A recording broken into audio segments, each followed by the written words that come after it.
The tattoo literally becomes part of you. It's there with you, it ages with you, it goes on vacation with you. Your kids remember it.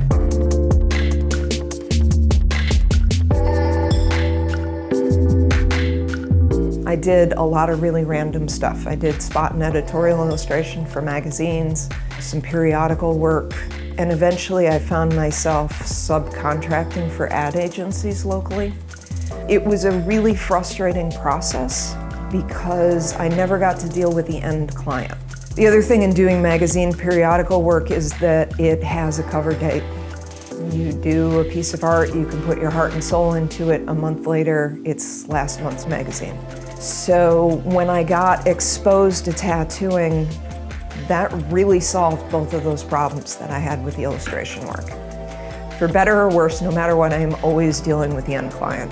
My art director is the client that is wearing the tattoo.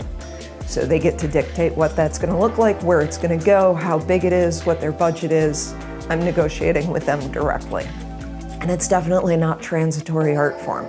It's permanently a part of who you are and how you present to yourself or to the world. And that's an incredible honor.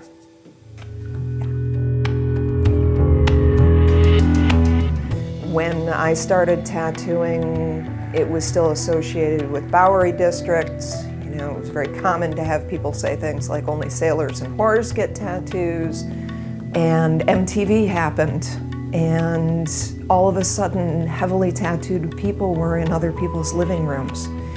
It was unheard of for somebody to go into this believing that they were going to make a full-time career out of it, which I didn't realize, and fortunately I was able to.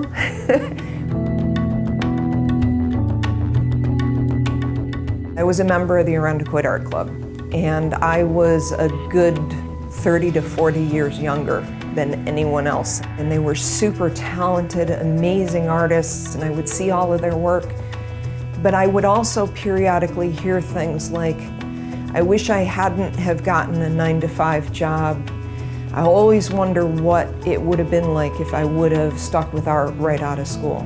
And I looked around at what they were going through and I was like, I don't want to deal with that then. Like, I'm gonna do this so that if I fall on my face, when I'm 60, I can say, I really wanted to do that and I tried really hard, but I wasn't good enough.